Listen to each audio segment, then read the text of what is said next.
अस्सलाम वालेकुम। कैसे हैं आप लोग? खैरियत से हैं? My name is Mustafa Ahmed Mirchawala and I have been teaching for last almost 17 years. I am also the CEO of Mirchawala's hub of accountancy, जो हमारा इंस्टीट्यूट है। और इंस्टीट्यूट के ऑपरेशंस अल्हम्दुलिल्लाह अब तो वर्ल्ड वाइड हो गए हैं बिकॉज़ ऑफ ऑनलाइन। लेकिन वैसे हमारी लोकेशन कराची बेस्ड है, राइट? ओके। एसीसीए, आईसीएडब्ल्यू, सीएफए, ये सारी क्वालिफिकेशन में हम डील करते हैं। मेरे अपने जो सब्जेक्ट्स हैं वो बेसिकली यूके टैक्स है, टैक्सेशन है। और नंबर 2 है मेरा पेपर फाइनेंशियल रिपोर्टिंग हर लेवल का, बेसिक, इंटरमीडिएट, एडवांस लेवल। और इवन मैं खुद आईसीएडब्ल्यू की कॉर्पोरेट रिपोर्टिंग भी पढ़ाता हूँ, जो शायद कराची में 2-3 लोग कराते हैं। तो वो बिल्कुल एक पीएचडी लेवल पेपर है, राइट? ओके। अब सबसे पहली चीज़, इस कोर्स का ऑब्जेक्टिव मैंने काफ़ी सारी चीज़ें लिख ली हैं ताकि हमारा वक़्त कीमती है, ताकि हम स्मार्टली मूव करें, स्मार्टनेस के साथ मूव करें, राइट? ओके। तो सबसे पहले मैंने ऑब्जेक्टिव ऑफ दिस कोर्स लिखा हुआ है। देखिए, मैंने एक वीडियो भी बनाई थी इससे पहले, जिसमें मैंने सब बच्चों को वेलकम किया था फॉर दिस कोर्स।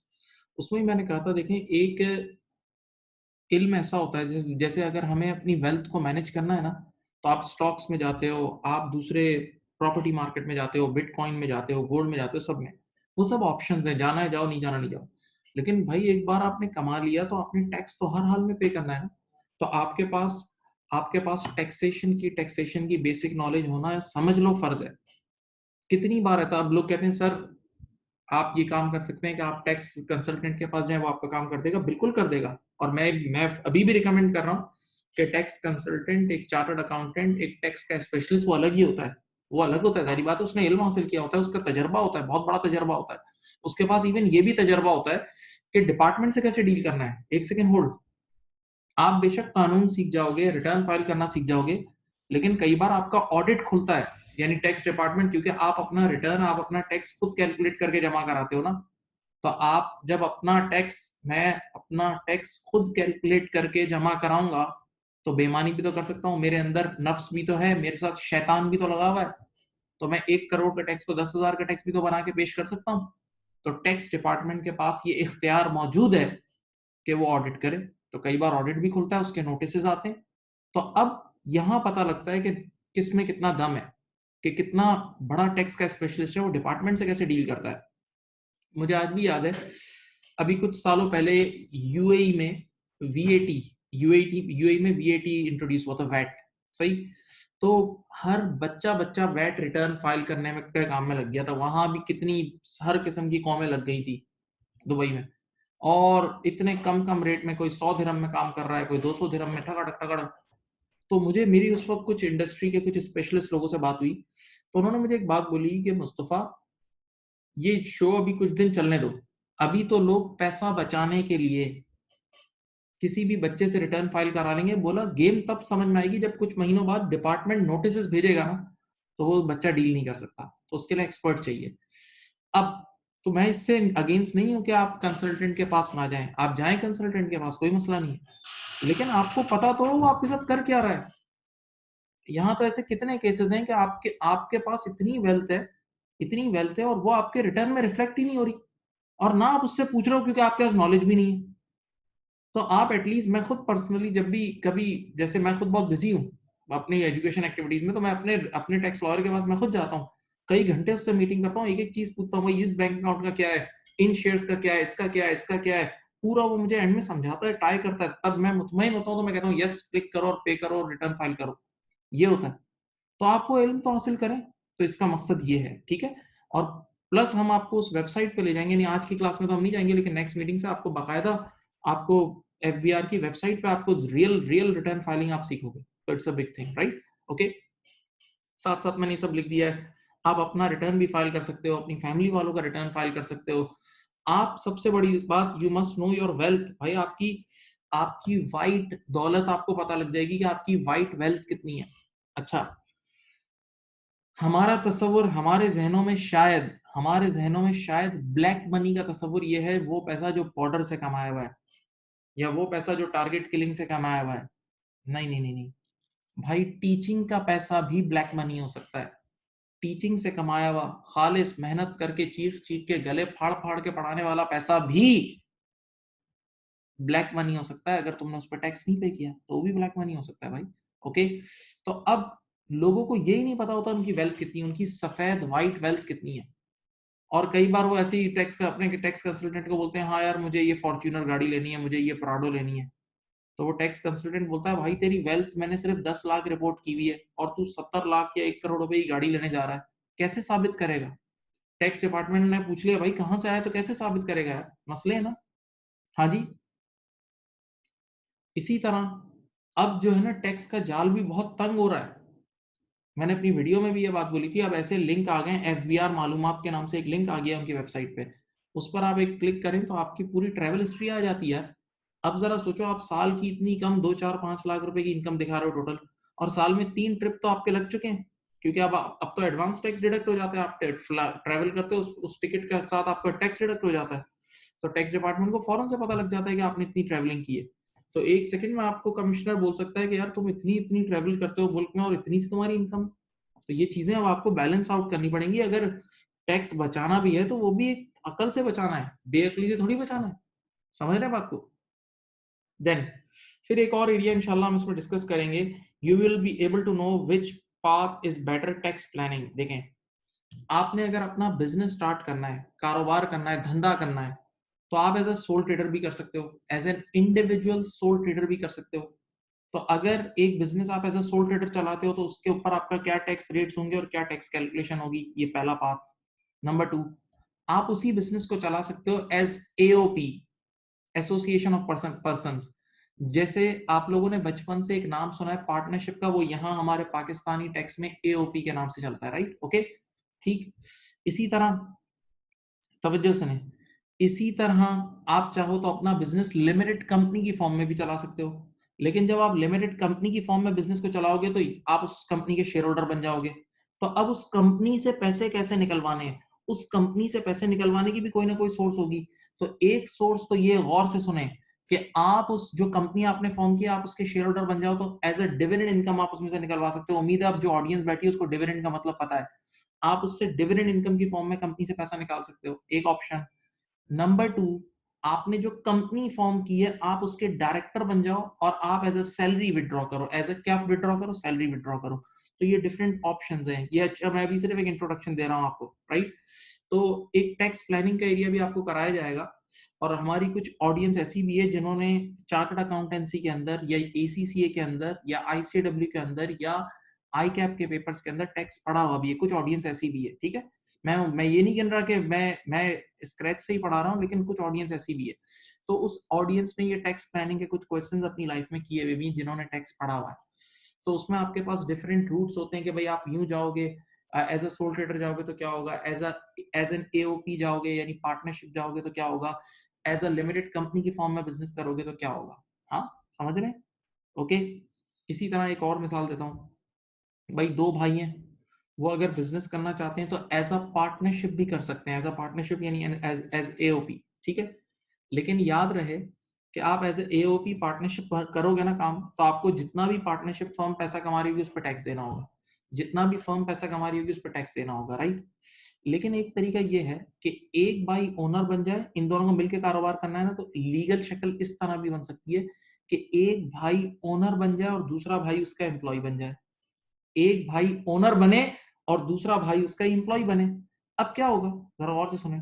तो जो दूसरा भाई है ना, उसको आधी आधा जो उसका प्रॉफिट शेयर है वो सैलरी के फॉर्म में दे दे, एम्प्लॉय की फॉर्म में। तो सैलरी इनकम पे हम पढ़ेंगे, अभी आपने पढ़ा नहीं है। सैलरी इनकम पे पहले 6 लाख पे समझ लो कोई टैक्स नहीं है। जो दूसरा भाई एम्प्लॉय बन गया ना, उसको जो इनकम मिलेगी वो एम्प्लॉयमेंट इनकम मिलेगी। तो सैलरी पे पहले 6 लाख तक कोई टैक्स नहीं है। तो जो भाई एम्प्लॉय बना उसका भी टैक्स माफ हुआ 6 लाख तक का। फिर जिस भाई ने एम्प्लॉयर बन के उसको सैलरी दी है, जिस भाई ने सेठ यानी एम्प्लॉयर बन के अपने दूसरे एम्प्लॉय भाई को सैलरी दी है, तो एम्प्लॉयर के लिए वो सैलरी एक अलाउड एक्सपेंस होता है, अलाउड एक्सपेंस होता है। तो उसको अपनी बिजनेस इनकम में से भी रिलीफ मिल जाएगा, ट्रेडिंग इनकम में से भी उसकी इनकम भी कम शो हो जाएगी, क्योंकि एक्सपेंसेस बढ़े हुए नजर आ रहे होंगे, सोचें। तो दोनों भाइयों को फायदा हो जाएगा, सही है। तो इस तरह की प्लानिंग पास ये सारे हम आपको सिनेरियोज बना के भी कराएंगे, राइट, ताकि आप लोग सीखें। अब थोड़ी सी मैं ग्राउंड भी बना रहा हूँ, जनरलाइज बात भी करूंगा ताकि हल्का हल्का ग्राउंड बनता जाए, सीखते जाओ। पर्पस ऑफ टैक्स, ये जो बातें मैं बता रहा हूँ अब ये पूरी दुनिया के लिए कॉमन है। ये this is not specifically related to Pakistan, बल्कि ये पूरी दुनिया के लिए कॉमन बातें जो बातें बता रहा हूँ, सही है? कि गवर्नमेंट टैक्स क्यों चार्ज करती है। टैक्स सबसे पहले तो गवर्नमेंट के लिए एक सोर्स ऑफ इनकम होती है, तभी टैक्स डिपार्टमेंट को रेवेन्यू डिपार्टमेंट भी कहते हैं। टैक्स डिपार्टमेंट को रेवेन्यू डिपार्टमेंट, क्योंकि गवर्नमेंट की सोर्स ऑफ इनकम है, सही है? और गवर्नमेंट के डिफरेंट खर्चे भी होते हैं, जैसे गवर्नमेंट खर्चा कर रही होती है, एजुकेशन पे करती है, आर्मी पे करती है, डिफेंस पे करती है, हेल्थ पे करती है, कंस्ट्रक्शन पे करती है, सारे खर्चे, सही है? अब टैक्स का एक मकसद है, पहला नाम है इकोनॉमिक फैक्टर्स, सही है? टैक्स के जरिए गवर्नमेंट किसी भी डिपार्टमेंट को उठा भी सकती है और किसी को यूं ठक जमीन पे भी मार सकती है टैक्स के जरिए, राइट? जैसे अगर आप लोगों को याद हो कि 2008 में आंखें और कान खोलें, हमारी स्टॉक मार्केट क्रैश हुई थी। पीपल्स पार्टी की गवर्नमेंट आई थी और स्टॉक मार्केट क्रैश हो गई थी बुरी तरह, बहुत बुरी तरह, इतनी बुरी तरह क्रैश हुई थी कि एंड में बंद हो गई थी कुछ अरसे के लिए। हिस्ट्री में एक ही बार ऐसा सीज हो गई थी। तो उस दौर में मुझे याद है कि बहुत बुरी तरह जब स्टॉक मार्केट बंद हो गई, यानी गिर गई ना बहुत बुरी तरह, तो एक दिन ऐसा आया जिस दिन अनाउंसमेंट हुई कि अब गवर्नमेंट के ऑफिशियल्स और स्टॉक मार्केट जो बड़े बड़े गुरुज हैं ना, एकेडी वगैरह, उन सबकी मीटिंग हो रही है, ठीक है? और वो जैसे ही मीटिंग एंड हुई ना, तो एक एक एक लाइन लिखी हुई आ रही थी टीवी चैनल पे कि अगले 2 साल तक स्टॉक मार्केट में जो भी इन्वेस्ट करेगा तो कैपिटल गेन टैक्स माफ। अगले 2 साल तक स्टॉक मार्केट में जो भी इन्वेस्ट करेगा तो कैपिटल गेन टैक्स उस पर माफ है, यानी अब आप इन्वेस्ट करें, टैक्स फ्री इन्वेस्टमेंट करें। अभी जैसे ही ये स्टेटमेंट आई ना, तो उस दिन मार्केट ने ऐसा झटका लिया था, एकदम झटका लिया था। वो अलग बात है कि बाद में फिर गिर गई थी, लेकिन उस दिन एक झटका आया था जोरदार। इसका मतलब गवर्नमेंट चाहे तो टैक्स के जरिए किसी भी डिपार्टमेंट को उठा भी सकती है, किसी भी डिपार्टमेंट को गिरा भी सकती है। एक और मिसाल देता हूँ, लेट अस से गवर्नमेंट चाहती है कि मुल्क में सीमेंट सेक्टर में इन्वेस्टमेंट ज्यादा हो, तो गवर्नमेंट यूज कर सकती है, सीमेंट सेक्टर को उठाना चाहती है ना, तो गवर्नमेंट ये लॉ पास कर सकती है कि अगर आपने सीमेंट के शेयर्स खरीदे तो उस पर जो भी कैपिटल गेन होगा या उससे जो भी आपकी कमाई मिलेगी वो सब टैक्स फ्री है, तो ऑटोमेटिकली लोग इन्वॉल्व नहीं हो जाएंगे, लोग उस सेक्टर की तरफ इन्वॉल्व नहीं हो जाएंगे। हाँ, मैं एक मिसाल देता हूँ। अभी रिसेंटली, तवज्जो, अभी रिसेंटली इमरान खान ने ये जो लॉ पास किया है कि दिसंबर 2020 से पहले आप कंस्ट्रक्शन में जो भी इन्वेस्ट कर रहे हैं, काला धन लेकर आ जाएं, आपका सिर्फ कंस्ट्रक्शन में लगा दें उस पैसे को, तो वो पैसा वाइट हो जाएगा, फिर कोई पूछेगा भी नहीं कहां से आया। बेशक आपने उस पैसे पे टैक्स पे नहीं किया, यानी आपका पैसा धुल जाएगा, आपका पैसा क्लीन हो जाएगा, आपका काला पैसा सफेद हो जाएगा, आप कंस्ट्रक्शन में डाल के निकाल लें। तो इससे क्या फायदा हुआ कि मुल्क में एकदम एकदम मुल्क में इन्वेस्टमेंट आई, मुल्क में एकदम इन्वेस्टमेंट आना शुरू हुई, क्योंकि हमारे मुल्क में तो मेजोरिटी लोगों के पास काला पैसा ही है। हमारे यहाँ ब्लैक इकोनॉमी बहुत बड़ी है, ये सच है बिल्कुल। और मैंने तो हमेशा देखा है कि हमारी मार्केट्स उठती ही तब है जब ब्लैक पैसे की इजाजत हो, बल्कि दुनिया भर में यही होता है, दूसरे मुल्कों में भी ये है। न्यूयॉर्क में ऐसा कितना है, यूके में कितना ऐसे रास्ते हैं कि वो काला धन अलाउ करते हैं ताकि बाजार में जान रहे। भाई बाजार में जान ही तब आती है जब एकदम पैसा आके गिरता है बाजार में। तो बहरहाल इसके बाद जब इमरान खान ने ये सब करा तो एकदम सीमेंट के शेयर्स धड़ाधड़ छक्के लग गए। ये आपका देर इज ये स्टील सेक्टर, क्योंकि सीमेंट और स्टील दोनों यूज होता है, ये ऊपर निकल गया, ठीक ठाक शेयर्स ऊपर चले गए। इवन प्रॉपर्टी मार्केट में भी एक हलचल शुरू हो गई है, प्रॉपर्टी मार्केट में भी गर्मी आ गई है, जोश आ चुका है। तो देखो ये सब टैक्स के जरिए ही तो हुआ, टैक्स की तो लालच दी, नहीं समझ रहे बात को। अच्छा एक रियल एग्जांपल देता हूँ। हमारे यहाँ आप सब जानते हैं अनफॉर्चुनेटली पावर के बहुत इश्यूज हैं, इलेक्ट्रिसिटी की शॉर्टेजेस, ये सब बहुत है ना। तो गवर्नमेंट ने क्या करा है कि पावर सेक्टर को सहारा देने के लिए, ताकि लोग पावर सेक्टर की तरफ ज्यादा से ज्यादा इन्वेस्ट करें, तो अगर आप किसी पावर सेक्टर के किसी कंपनी के अगर आप शेयर्स खरीदते हैं, जैसे आप हब पावर के शेयर्स खरीदते हैं, आप निशात चुनिया पावर के शेयर्स खरीदते हैं, आप एंग्रो पावर के शेयर्स खरीदते हैं, तो पावर कंपनी के अगर आपने शेयर्स खरीदे और उन शेयर्स से आपको जो भी डिविडेंड इनकम मिलेगी, उन शेयर्स से आपको जो भी डिविडेंड इनकम मिलेगी उस पर सिर्फ 7.5% समझ लो टैक्स है। वैसे नॉर्मली टैक्स रेट ज्यादा है, करीब 15% है डिविडेंड पे, लेकिन पावर सेक्टर पे इन्वेस्ट करने पे क्या है 7.5%। तो ऑटोमेटिकली गवर्नमेंट ने लोगों का रुझान पावर सेक्टर की तरफ कर दिया। तो टैक्स के जरिए गवर्नमेंट किसी भी डिपार्टमेंट को उठा भी सकती है, किसी को भी गिरा भी सकती है, ठीक है, शॉर्टकट बात करते हैं। इसी तरह टैक्स के जरिए गवर्नमेंट ट्रैफिक भी कंट्रोल कर लेती है। आपने फॉरेन कंट्रीज में देखा होगा कि कुछ रोड, जैसे यूके में लंदन में वो कौन सी स्ट्रीट है, ऑक्सफोर्ड स्ट्रीट, बहुत बिजीएस्ट स्ट्रीट है, तो वहां अगर आप एक बार भी गुजर जाए ना तो आपके ऊपर 30 पाउंड का वो टैक्स लग जाता है। तो टैक्स के जरिए ट्रैफिक भी कई बार कंट्रोल होता है, सही, ऐसी बहुत बातें। देन सोशल फैक्टर्स, टैक्स का एक बहुत बड़ा मकसद रीडिस्ट्रीब्यूशन ऑफ इनकम है। तो रीडिस्ट्रीब्यूशन ऑफ इनकम अच्छी कब होती है? अमीरों से लेकर गरीबों पे खर्च करो। टैक्स का एक और मकसद होता है इन्वायरमेंटल फैक्टर्स, यानी पोल्यूशन वगैरह कंट्रोल करना। सही। तो कई बार गवर्नमेंट ऐसे लॉबी बनाती है कि अगर आपने इलेक्ट्रिकल कार बाय की, आपने ऐसी कार बाय की जो CO2 इमिशन नहीं करती, तो उस पर टैक्सेस कम होते हैं, बहुत कम होते हैं या जीरो टैक्सेस होते हैं। और ऐसी गाड़ियां बाय की जो हाई पोल्यूशन क्रिएट करती हैं, उन पर टैक्सेस ज्यादा होते हैं।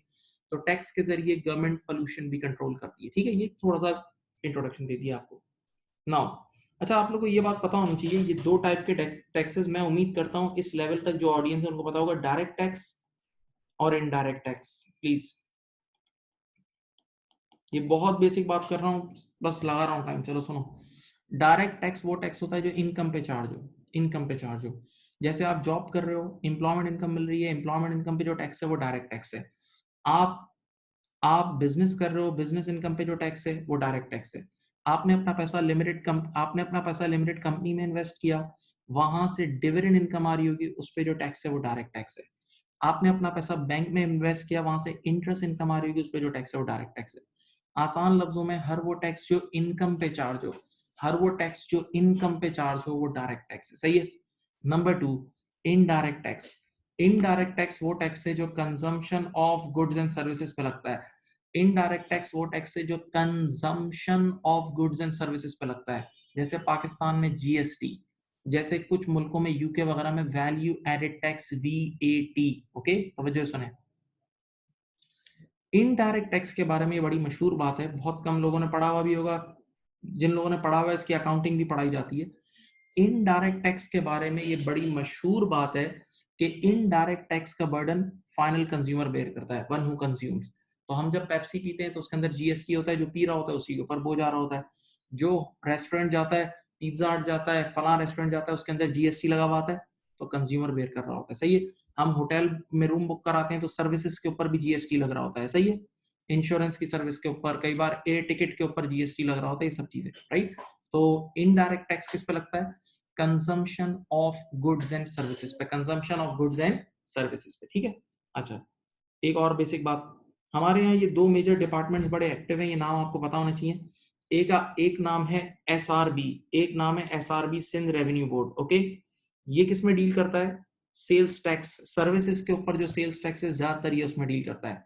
सर्विसेज के ऊपर जो इनडायरेक्ट टैक्सेस हैं, सेल्स टैक्स है, उस पर डील करता है। ठीक है, हमारे, मैं अपने सूबे के लिहाज से बता रहा हूँ।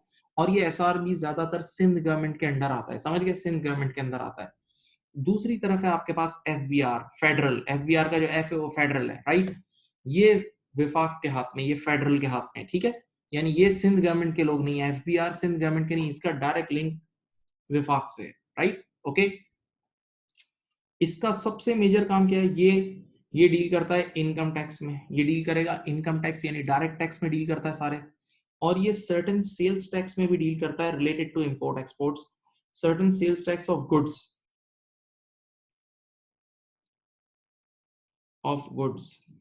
ओके, वहां मैंने सर्विसेज की बात कर दी, समझ लो यहाँ गुड्स की बात कर दी।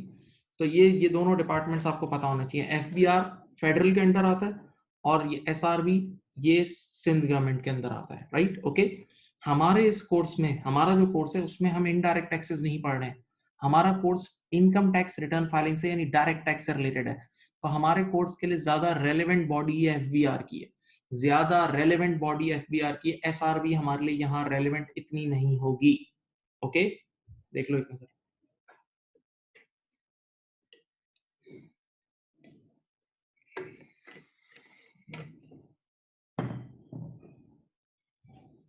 अच्छा जी, अब मैं बहुत जबरदस्त मुद्दे पे आ रहा हूँ, बड़े इंपॉर्टेंट एरिया पे आ रहा हूँ यार। जब मैं जिंदगी में, मैं जब भी टैक्स पढ़ाता हूँ ना, तो मैं बच्चों को ये चीज जहन में डालता हूँ, और ये वाकई जहन में डालने वाली बात है। देखें, टैक्स के अंदर तीन चीजें बहुत अहम है। टैक्स के अंदर तीन चीजें बहुत अहम है। मैं एक सिंपल बात बताता हूँ। आज कोई बंदा मेरे पास आया और मुझे बोले यार मेरा टैक्स कैलकुलेट कर दो, तो मैं पहला सवाल करूंगा, मेरे भाई ये तो बता तू कमा क्या रहा है, आपकी इनकम क्या है। मेरा पहला छूटते ही सवाल होगा, भाई तेरी इनकम क्या है। तो सबसे पहले क्या होगा? इनकम्स कैलकुलेट करना। सबसे पहला काम क्या है? इनकम्स कैलकुलेट करना। आप कभी भी डायरेक्ट टैक्स किसी का नहीं निकाल सकते, पहले उससे पूछोगे ये तो बता तू कमा क्या रहा है। तो सबसे पहला काम इनकम्स कैलकुलेशन। अगला स्टेप क्या है?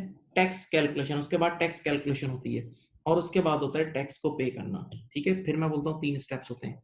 पहला काम होता है इनकम्स कैलकुलेट करना, दूसरा काम होता है उस इनकम पे टैक्स कैलकुलेट करना, और तीसरा काम होता है उस टैक्स को पे करना। ठीक है, पहले स्टेज पे बात करते हैं। भाई इनकम ये बहुत सारे डिफरेंट डिफरेंट स्टाइल की होती है। इनकम डिफरेंट डिफरेंट स्टाइल की होती है। अगर आप जॉब कर रहे हो तो एम्प्लॉयमेंट इनकम होती है, बिजनेस कर रहे हो, तिजारत कर रहे हो तो ट्रेडिंग इनकम या बिजनेस इनकम। कुछ मुल्कों में इसका नाम ट्रेडिंग इनकम है, कुछ मुल्कों में बिजनेस इनकम है। सही है। फिर अगर आपने अपनी प्रॉपर्टी रेंट पे दी हुई है, अपना फ्लैट, अपनी शॉप, कोई चीज रेंट पे दी हुई है, तो वो प्रॉपर्टी इनकम उसको बोलते हैं। उस रेंटल इनकम की दुनिया को प्रॉपर्टी इनकम बोलते हैं। फिर अगर आपने अपने पैसे बैंक में रखवाए हुए हैं और वहां से इंटरेस्ट इनकम आ रही है, या कहीं और किसी बॉन्ड्स में इन्वेस्ट किया हुआ है, वहां से इंटरेस्ट इनकम आ रही है। फिर डिविडेंड इनकम, अगर आपने शेयर्स खरीदे हुए हैं तो वहां से आपको डिविडेंड इनकम आ रही होगी। फिर ये भी एक इनकम है कैपिटल गेन। कैपिटल गेन, उम्मीद है आप सबको इसका मतलब पता होगा। सीधी सी बात ये है कि अगर आपने स्टॉक मार्केट में एक शेयर 10 रुपए का खरीदा, बाद में 15 का बेच दिया, तो जो 5 रुपए का टॉप लग रहा है, जो 5 रुपए का टॉप लग रहा है, this top is called capital gain. This top is called capital gain. इस स्टॉक को हम कहते हैं कैपिटल गेन। इस स्टॉक को हम क्या बोलते हैं? Capital gain. Okay, right. Now capital gain ये सिक्योरिटीज पे भी अप्लाई होता है, यानी शेयर्स एंड सिक्योरिटीज पे भी लग रहा होता है। और सीधी बात है भाई, प्रॉपर्टी मार्केट ये भी बहुत बड़ा काम है। लोग प्रॉपर्टीज खरीद के बेचते हैं। 1 करोड़ का प्लॉट 3 करोड़ में जाके बेच दिया, तो ये उस पर भी चार्ज हो रहा होता है, ये उस पर भी चार्ज हो रहा होता है, राइट। तो ये डिफरेंट। तो पहला काम होता है इनकम्स कैलकुलेट करना। अब मेरे बच्चों इधर देखो, सुनो, सामने देखें। बेटा कुछ इनकम्स तो ऐसी होती हैं जो बिल्कुल तैयार होती है, जो बिल्कुल बिल्कुल ठप तैयार होती है। ठीक है, जैसे जिनके कोई पीएनएल नहीं बनते। मैं ये देखो, मैंने यहाँ वर्ड किया, इसके पीएनएल, प्रॉफिट एंड लॉस का मतलब, प्रॉफिट एंड लॉस का मतलब इनकम और एक्सपेंसेस वाला पूरा पीएनएल, इनकम स्टेटमेंट उनकी नहीं बनती। कुछ ऐसी इनकम्स है जिनकी इनकम स्टेटमेंट नहीं बनती। सुनो, अगर मैं यूके के लिहाज से बात करूं, मेरी तरफ देखें पहले, सीखें। यूके के लिहाज से बात करूं तो यूके टैक्स में एम्प्लॉयमेंट इनकम का भी पीएनएल बनता था, यस। ट्रेडिंग इनकम का भी बनता है और प्रॉपर्टी इनकम का भी बनता है। पहले यूके टैक्स की बात करो, सीखो सीखो, आए हो तो सीखो। लेकिन इंटरेस्ट इनकम का वहां पीएनएल नहीं बनता था। इंटरेस्ट इनकम डायरेक्ट मिल जाती थी, इंटरेस्ट इनकम के कोई खर्चे होते ही नहीं है। डिविडेंड इनकम में भी कोई पीएनएल नहीं होता, इंटरेस्ट इनकम में भी पीएनएल नहीं है, डिविडेंड इनकम में भी नहीं है। और समझ लो कैपिटल गेन होता क्या? कैपिटल गेन इतनी सी चीज है, देखो, खरीदा कितने का, बेचा कितने का, इन दोनों का डिफरेंस। तो इसमें भी कोई खास पीएनएल नहीं होता, रेडीमेड सॉफ्टवेयर खुद ही करके दे देता है, राइट। ओके, तो यूके में ये नीचे वाली 3 इनकम्स का कोई पीएनएल नहीं है, ऊपर वाले 3 का है।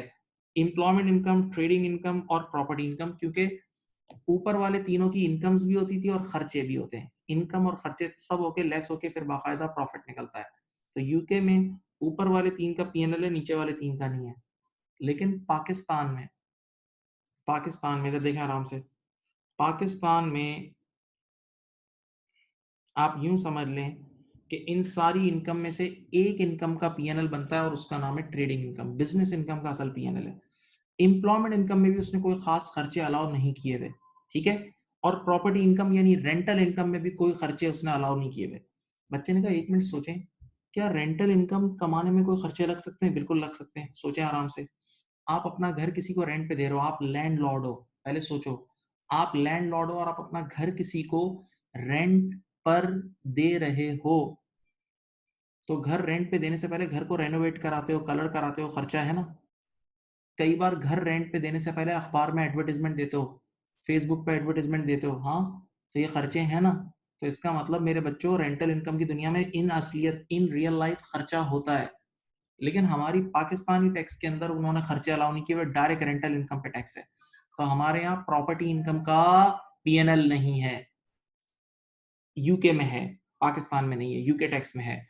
एम्प्लॉयमेंट इनकम का भी वहां पूरा पीएनएल बनता है, जिसमें खर्चे वगैरह सब होते हैं। हमारे यहाँ employment income simple simple income ही है, समझ लो। और ट्रेडिंग इनकम का हमारे यहाँ भी पीएनएल और वहां भी है। अब थोड़ा सा, क्योंकि हमारे हमारे इस कोर्स में हमने लाजमी एम्प्लॉयमेंट इनकम हम कवर करेंगे न, अगली अगली नशिस्तों में, अगली मुलाकातों में एम्प्लॉयमेंट इनकम हमें लाजमी कवर करना है, तो मैं चाहता हूं मैं अभी से कुछ ग्राउंड बनाऊं ताकि उस वक्त थोड़ी सी मानूसियत हो, थोड़ा सा आपका उस वक्त ग्राउंड बना हुआ हो। देखो एम्प्लॉयमेंट, एक सेकेंड हो,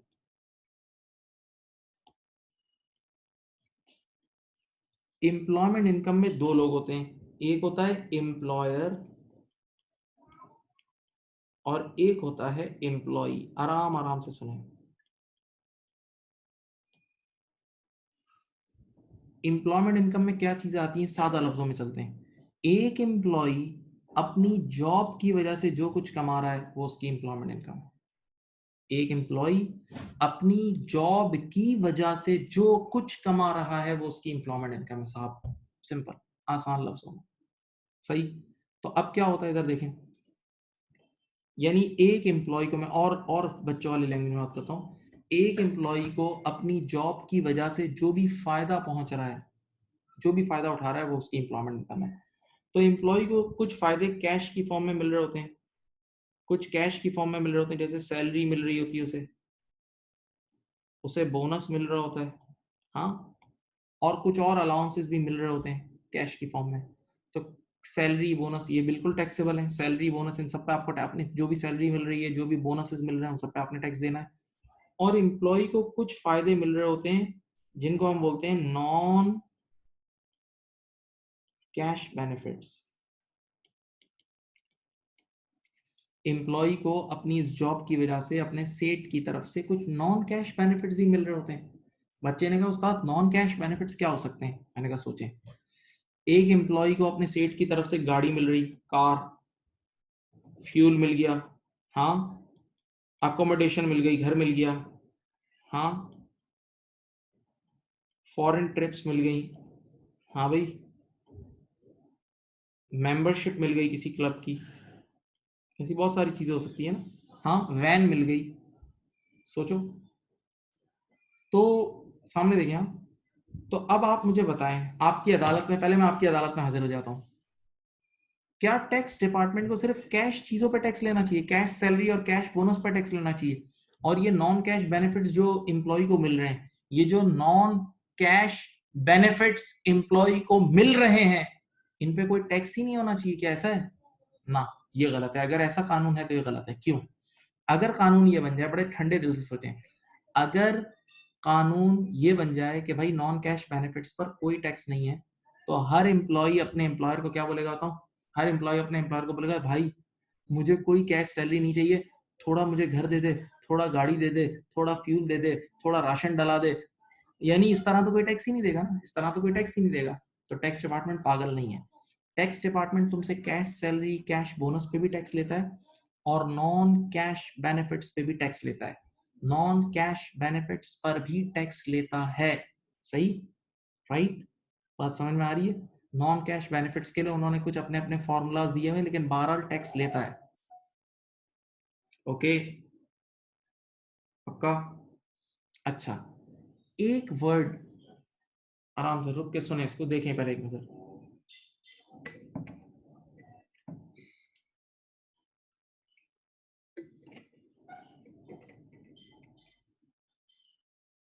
अच्छा, एक वर्ड होती है जिसको हम बोलते हैं एग्जेम्पशन। ये टैक्स की बड़ी मशहूर टर्मिनोलॉजी है, टैक्स वालों को ये बड़ी मशहूर टर्मिनोलॉजी दी गई है। एग्जेम्पशन यानी माफी, माफी भाई, ये फला चीज एग्जेम्प्ट है, ये एग्जेम्प्ट एग्जेम्प्ट एग्जेम्प्ट एग्जेम्प्ट। तो एग्जेम्प्ट का मतलब समझ लो माफ है।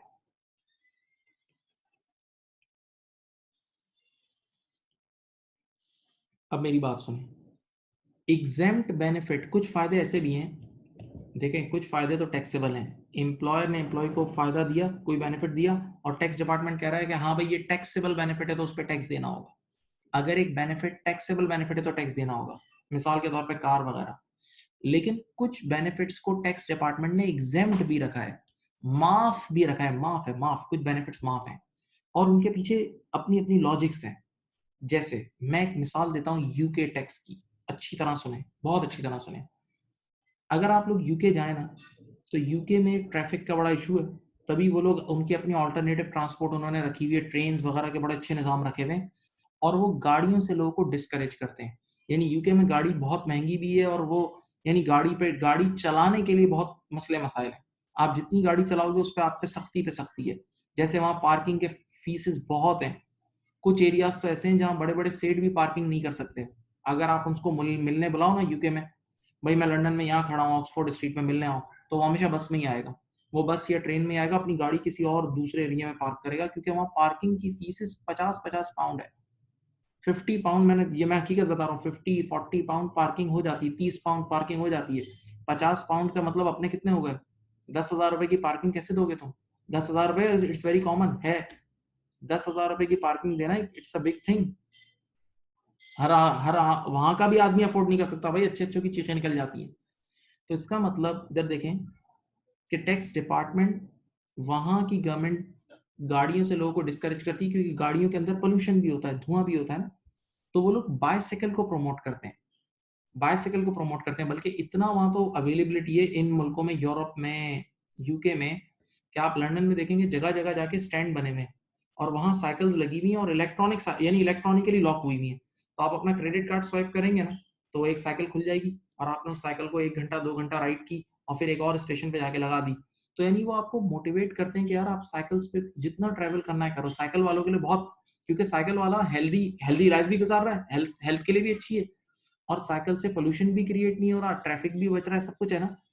तो यूके टैक्स में मैं सिर्फ एक मिसाल देने के लिए समझा रहा हूँ, ये लिखा हुआ है कि अगर एम्प्लॉयर ने यानी सेठ ने अपने एम्प्लॉय को साइकिल दी, सेठ ने अपने एम्प्लॉय को साइकिल दी कि भाई तू घर जा, घर से आ, यहाँ से वहां जा, तो इस बेनिफिट पर, इस फायदे पर, ये फायदा है ना, एक फायदा हुआ एम्प्लॉय को, कोई टैक्स नहीं है, माफ है। तो इसका मतलब कुछ फायदे माफ भी होते हैं, फिर बोल रहा हूँ, कुछ फायदे टैक्सेबल होते हैं, कुछ फायदे माफ होते हैं। एग्जाम फायदे का मतलब, एग्जाम बेनिफिट का मतलब जिसपे कोई टैक्स नहीं है, ठीक है। ये टर्मिनोलॉजीज इसलिए बता रहा हूँ क्योंकि आप अगली मुलाकातों में जब आप रियल स्क्रीन पे पहुंचोगे तो आप लोग के लिए अजनबियत ना हो, अजनबियत ना हो। ओके। अब एक और चीज, अभी मैंने ऊपर बात कर रहा था टैक्स में 3 काम होते हैं, एक काम होता है इनकम्स कैलकुलेट करना, दूसरा काम होता है टैक्स कैलकुलेट करना, और तीसरा काम होता है टैक्स को पे करना। ओके, मेरी बात आराम से सुनना आप। ये 3 निज़ाम आप लोगों ने अपनी जिंदगी में पढ़े होंगे, इवन ये ACCA के F1 के पेपर में भी पढ़ाए जाते हैं, ये दूसरी क्वालिफिकेशन में भी पढ़ाए जाते हैं, और ये बड़ी जनरल, ये इंटरमीडिएट में भी पढ़ा दिए जाते हैं, O लेवल्स A लेवल्स में भी पढ़ा दिए जाते हैं। प्रोग्रेसिव निज़ाम, प्रोपोर्शनेट निज़ाम और रिग्रेसिव निज़ाम। सुनिए, प्रोग्रेसिव निज़ाम क्या है कि जैसे जैसे इंसान की इनकम बढ़ती है वैसे वैसे टैक्स रेट भी बढ़ता है, जैसे जैसे इनकम बढ़ेगी वैसे वैसे टैक्स रेट बढ़ेगा। देखो ये नीचे मैंने मिसाल दी है, मिसाल देखो, यहाँ देखें, जीरो से लेकर, ये टैक्स के स्लैब्स आपके सामने शो कर रहा हूँ। अगर किसी की इनकम 0 से लेकर 30,000 तक है तो पहली 30,000 की इनकम पे 10% का टैक्स रेट है, फिर 30,000 से 1 लाख की इनकम पे 25% है, और 1 लाख एंड अबव पे 40% है। तो देखो आपको नजर आ रहा है जैसे जैसे आपकी इनकम बढ़ रही है वैसे वैसे आपका टैक्स रेट भी बढ़ेगा। क्योंकि सीधी सी बात है, इसकी एक लॉजिक भी देता हूँ, कि आप जैसे जैसे इनकम बढ़ी, आप अमीर होते जा रहे हो ना, तो आप उस मुल्क से फायदा भी तो ज्यादा उठा रहे हो, बड़ी ज्यादा कमा रहे हो, तो टैक्स भी ज्यादा दो। और कम कमाने वाला यानी गरीब आदमी, कम कमाने वाला यानी गरीब आदमी पे टैक्स कम। और यही बेहतरीन निज़ाम है, और यही बेहतरीन रीडिस्ट्रीब्यूशन ऑफ इनकम है, ताकि अमीरों से ज्यादा टैक्स कलेक्ट किया जाए और फिर गरीबों पर खर्चा किया जाए और मुल्क पे लगाया जाए, राइट। क्योंकि अमीर आदमी मुल्क से ज्यादा कमा रहा है, मुल्क से ज्यादा इंजॉयमेंट ले रहा है, ठीक है। तो प्रोग्रेसिव निज़ाम क्या है, बेस्ट निज़ाम ही प्रोग्रेसिव है, कि जैसे जैसे आपकी इनकम बढ़ती है वैसे वैसे आपका टैक्स रेट भी बढ़ता है, ठीक है। नंबर 2, प्रोपोर्शनेट निज़ाम, fix tax rate, fix tax rate. Proportionate निज़ाम क्या है, फिक्स टैक्स रेट, यानी एक फिक्स टैक्स रेट फिक्स हो जाता है, टैक्स फिक्स नहीं होता, टैक्स का रेट। गवर्नमेंट कहती है भाई हम सिर्फ 15% टैक्स लेंगे, तो अगर आप 1 लाख कमा रहे हो तो 1 लाख का 15% 15,000 है। आप 10 लाख कमा रहे हो तो 10 लाख का 15% 1.5 लाख है, सही है। तो अमाउंट ऑफ टैक्स चेंज होगा, परसेंटेज चेंज नहीं होगा। सवाल, सर क्या हमारे मुल्क में ये कहीं कहीं प्रोपोर्शनेट निज़ाम ये जी स्टॉक मार्केट में है? स्टॉक मार्केट में समझ लो तुम्हारा CGT का रेट, कैपिटल गेन टैक्स का रेट 15% है। स्टॉक मार्केट में CGT का रेट, कैपिटल गेन टैक्स का रेट 15% है। कैपिटल गेन टैक्स का रेट है 15%, 15%। तो आपको अगर 1 लाख का गेन होगा तो भी 1 लाख का 15%, 10 लाख का गेन होगा तो 10 लाख का 15%। इसी तरह हमारे यहाँ डिविडेंड का भी गालिबन रेट यही है, फाइलर के लिए 15%। तो अगर आपके पास 1 लाख का डिविडेंड आएगा तो भी यही रेट है 15%, 2 लाख का आएगा तो 2 लाख पे 15% देना होगा, तो ये प्रोपोर्शनेट निज़ाम है। रिग्रेसिव क्या है बताऊं, बड़ा अजीब बात कर रहा हूं। रिग्रेसिव का मतलब जैसे जैसे आपकी इनकम बढ़ेगी वैसे वैसे टैक्स रेट कम होगा, जैसे जैसे आपकी इनकम बढ़ेगी वैसे वैसे आपका टैक्स रेट कम होगा। बड़ी अजीब बात है। बच्चे ने कहा ऐसा कौन सा टैक्स होता है, मैंने कहा बताता हूँ, एक मिसाल देता हूँ। कहते हैं तो देखिए मैं लिख रहा हूँ, इनडायरेक्ट टैक्सेस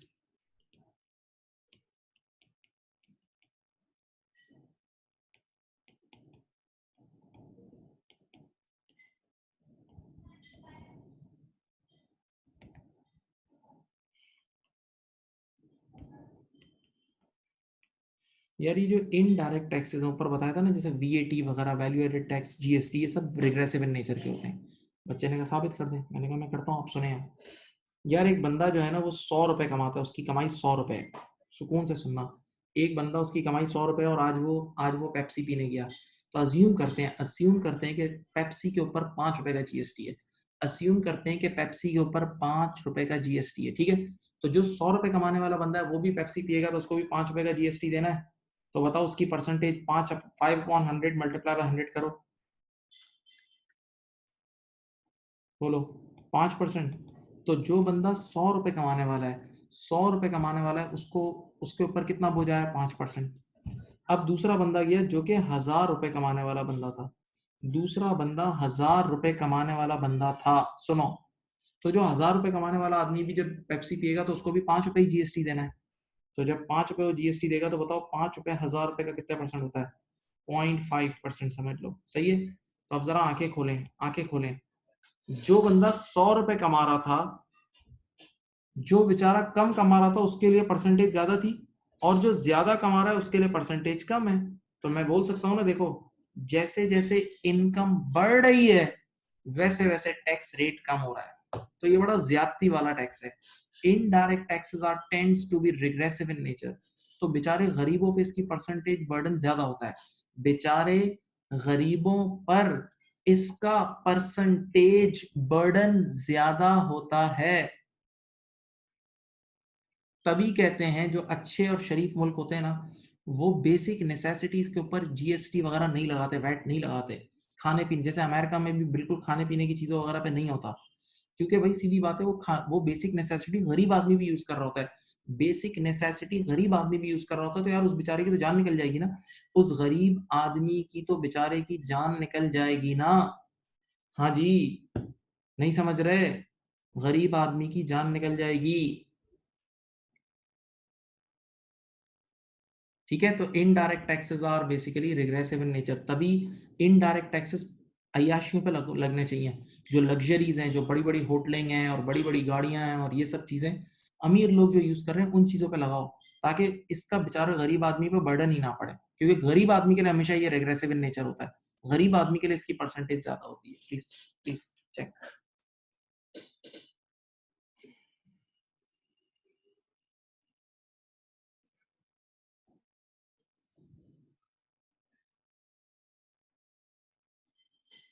नो, अब मैं तुम्हें थोड़ा सा और तुम्हारी जहन साजी, असल मकसद इस क्लास का जहन साजी है। चलो, आई हैव 3 इनकम्स। सुने आप पहले, मेरे पास 3 इनकम है। एक है प्रॉपर्टी इनकम है मेरे पास, देखो 30,000 रुपए की। प्रॉपर्टी इनकम का मतलब समझ लो रेंटल इनकम है, एक मिसाल समझ लो। प्रॉपर्टी इनकम 30,000 रुपए की है, एम्प्लॉयमेंट इनकम 50,000 रुपए की है, और ट्रेडिंग इनकम मेरे पास 60,000 रुपए की, ठीक है। अब मैं समझ लो ईयर एंड पे टैक्स कैलकुलेट कर रहा हूँ। अब देखें सामने, देखें उस तरफ सामने, देखें वहां सामने आपके पास टैक्स के बैंड्स हैं, सामने आपके पास टैक्स के बैंड्स हैं, सही है। समझ लो ये ऐसे रियल टैक्स रेट नहीं है भाई, ये हम पाकिस्तान का, ये ना यूके का, किसी, मैंने ऐसे ही अज्यूमिंग टैक्स रेट लिखे हैं यहाँ। अज्यूमिंग ऐसे ही अपनी तरफ से टैक्स रेट लिख दिए, अपनी तरफ से टैक्स रेट लिख दिए हैं। यहाँ देखें, तो 0 से लेके 30,000 तक 10% है। 30,000 से 1 लाख के ऊपर जो एडिशनल इनकम होगी, अब सेकंड लेयर जो होगी उस पर 25%, और 1 लाख के ऊपर एडिशनल इनकम पे 40%। यानी मतलब क्या होता हूँ, अगर किसी की इनकम 150,000 है, अगर किसी की इनकम 1,50,000 है, तो उसमें से पहले 30,000 पे उसको 10% देना होगा। फिर अगले 70,000 पे उसको 25% देना होगा और फिर अगले 50,000 पे 40% देना होगा। इसका मतलब ये, ठीक है। अब मेरे पास ये 3 इनकम्स हैं, 30,000, 50,000 एंड 60,000। अब कुछ लोग क्या समझते हैं, ये गलतफहमी पहले दूर करें। कुछ लोग ये समझते हैं कि पहले इस पे सेपरेट टैक्स, देखो इधर देखो, इसका सेपरेट अलग से टैक्स कंप्यूट होगा। सबसे पहले इस 30,000 पे टैक्स कंप्यूट करेंगे तो ये 30,000 10% पे ला करेगा। फिर हम अकेले गए और फिर 50,000 पे जीरो से टैक्स कंप्यूट किया तो 50,000 में से भी ये 30,000, पहला 30,000 10% पे लाया करेगा और अगला 20,000 25%। फिर 60,000 के लिए वापस दोबारा से जीरो से शुरू किया, पहले 30,000 पे 10% और अगले 30,000 पे 25%। नहीं, ऐसा नहीं होगा। अगर हम इस तरह करेंगे कि बार बार जीरो से टैक्स, बार बार ये जो पहला बैंड है वो यूज करेंगे, तो फिर ये निजाम प्रोग्रेसिव तो नहीं हुआ ना। फिर ये निजाम प्रोग्रेसिव तो नहीं हुआ, बंदा और कमाता जाएगा तो फिर तो वो हायर रेट तक पहुंचेगा ही नहीं, वो बड़े वाले रेट तक पहुंचेगा ही नहीं। तो तरतीब ये होती है, सुने, आप यूं सोचें, इन तीनों इनकम्स को मिला लिया जाता है, यूं सोचें, इन तीनों इनकम्स को मिला लिया जाता है और फिर टैक्स कंपटीशन शुरू होती है। तो 30 प्लस 50 इज 80, 80 प्लस 60 इज 140। तो अब ये एक साथ टोटल इनकम हो गई। अब एक ही बार इनकी टैक्स कंपटीशन होगी, पहले 30,000 पे 10%, अगले 70,000 पे 25% और अगले 40,000 पे 40%, ताकि बंदा हायर रेट पे तो जाए। बात समझ रहे हैं, बड़े रेट पे तो जाए। यही है तो है प्रोग्रेसिव निजाम, कि आप जैसे जैसे ज्यादा कमाते जाओगे वैसे वैसे आपके ऊपर टैक्स बर्डन बढ़ता जाएगा, वैसे वैसे आपके ऊपर टैक्स बर्डन बढ़ता जाएगा। ओके, तो इस तरह काम होता है। अच्छा, मैं पहले बोल रहा हूँ ये टैक्स रेट मैंने अज्यूम्ड है, ये टैक्स रेट रियल यूज नहीं करे, वो हम आपको नेक्स्ट मीटिंग में खुद बताएंगे, आप परेशान ना हो।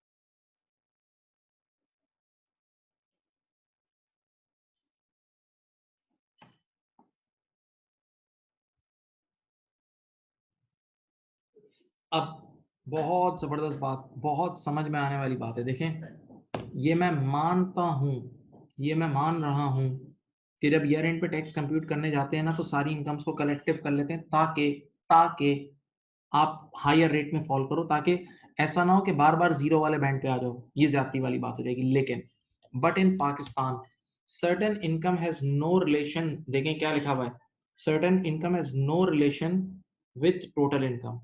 कुछ ऐसी इनकम्स है गवर्नमेंट कहती है उन पे हम कोने खांचे में सेपरेट टैक्स ले लेंगे, सेपरेट टैक्स ले लेंगे, उसका नॉर्मल टैक्स की वर्किंग से, टैक्स कंपटीशन की वर्किंग से ताल्लुक ही नहीं होगा, टैक्स कैलकुलेशन की वर्किंग से ताल्लुक ही नहीं होगा। जैसे कैपिटल गेन, सीधी सीधी सी बात है, स्टॉक मार्केट में, कान खोल के सुनो, तुमने 1 लाख रुपए के शेयर लिए और 1.5 लाख के बेच दिए, 50,000 रुपए का जो कैपिटल गेन हुआ ना, ऐसा निजाम है एनसीसीपीएल और उनका कि ठक उस पे से उसी वक्त टैक्स कटता है, फुल एंड फाइनल टैक्स, उसको हम बोलते हैं फुल एंड फाइनल, ठक कटा टैक्स, बस। गवर्नमेंट कहती है अब हमें कोई टैक्स नहीं, जब भाई तेरे टैक्स हो गया खत्म, वन शॉट 15% टैक्स हो गया, ईयर एंड पर दोबारा टैक्स कैलकुलेट करने की कोई जहमत नहीं करना, हो गया तुम्हारा टैक्स, हो गया। डिविडेंड इनकम तुम्हारे हाथ में मिलने से पहले ठक टैक्स कट जाता है और वो फुल एंड फाइनल, भागो बस। अब ईयर एंड पे कोई अपना कैलकुलेटर चलाने की जरूरत नहीं है। इसी तरह सर्टेन केसेस में, बहुत सबर से सुनना, सर्टेन केसेस में प्रॉपर्टी इनकम, अगर तुमने अपनी प्रॉपर्टी किसी लिमिटेड कंपनी को रेंट पे दी हुई है, कंपनी को रेंट पे दी हुई है, तो कंपनी तुम्हारा टेनेंट हो जाएगी और तुम लैंडलॉर्ड हो जाओगे। तुमने अपनी प्रॉपर्टी किसी कंपनी को रेंट पे दी हुई है, कंपनी तुम्हारा टेनेंट बन जाएगी, तुम लैंडलॉर्ड बन जाओगे। तो कंपनी भी, मेरी तरफ देखें, कंपनी भी तुम्हारे उस रेंटल इनकम का टैक्स डायरेक्ट काट के गवर्नमेंट को दे देगी और तुम्हारे हाथ में जो इनकम आएगी वो कटी हुई आएगी, कटी हुई, जिसमें से टैक्स कटा हुआ होगा। ये लो भाई, इसका भी फुल एंड फाइनल हो गया, इसका भी फुल एंड फाइनल हो गया भाई एकदम। इंटरेस्ट इनकम, सीधी सी बात है, इंटरेस्ट इनकम पे भी जो टैक्स, इंटरेस्ट इनकम पे भी डायरेक्ट एक सेपरेट टैक्स रेट है, फुल एंड फाइनल हो जाता है, उसके ऊपर ईयर एंड पे दोबारा टैक्स कंपटीशन की जरूरत नहीं है। यहाँ पर बच्चे का एक सवाल जहन में आता है, बहुत सब्र से सुनना, घबराना नहीं, प्लीज होश में रहे। सर आपने कहा प्रॉपर्टी अगर मैंने किसी लिमिटेड कंपनी को रेंट पे दी हुई है तो बाय लॉ वो मेरा टैक्स काट लेगी, यानी वो मुझे रेंट देने से पहले उसी में से टैक्स काट के गवर्नमेंट को जमा करा देगी। सर अगर मैंने किसी इंडिविजुअल को घर जगह रेंट पे दी हुई है, जैसे मैंने सलीम भाई को, असलम भाई को, गफूर भाई को, फलाना भाई को रेंट पे जगह दी हुई है, तो अब मैं एक वर्ड यूज कर रहा हूं, परेशान नहीं होना। अगर वो फलाना भाई अगर वो फलाना भाई ये नहीं है, ये एक वर्ड यूज कर रहा हूं, विद होल्डिंग एजेंट।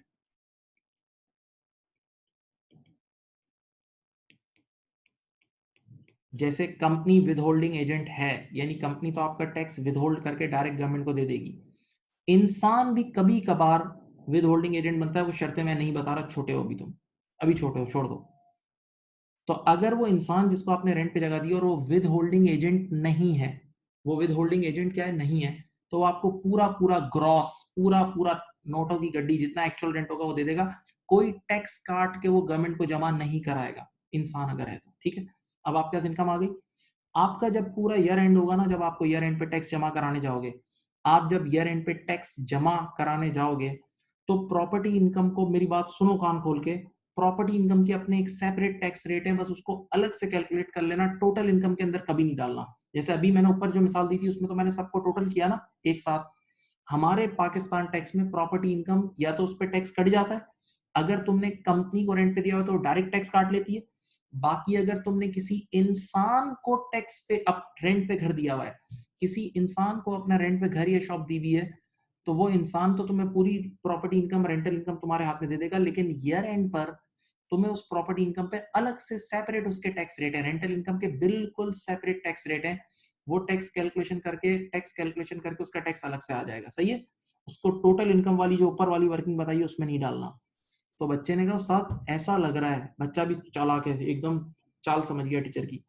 उसने कहा उस्ताद ऐसा लग रहा है कि आपने पाकिस्तानी टैक्स में सिर्फ एम्प्लॉयमेंट इनकम, तवज्जो, एम्प्लॉयमेंट इनकम और ट्रेडिंग इनकम पे ईयर एंड पे टैक्स कंप्यूट होगा, बाकी सब पे तो कट कटा जाता है, बाकी सब पे तो ठक ठक ठक। हाँ हाँ, मोटी मोटी बात यही है, मोटी मोटी बात यही है, मोटी मोटी बात यही है। ओके,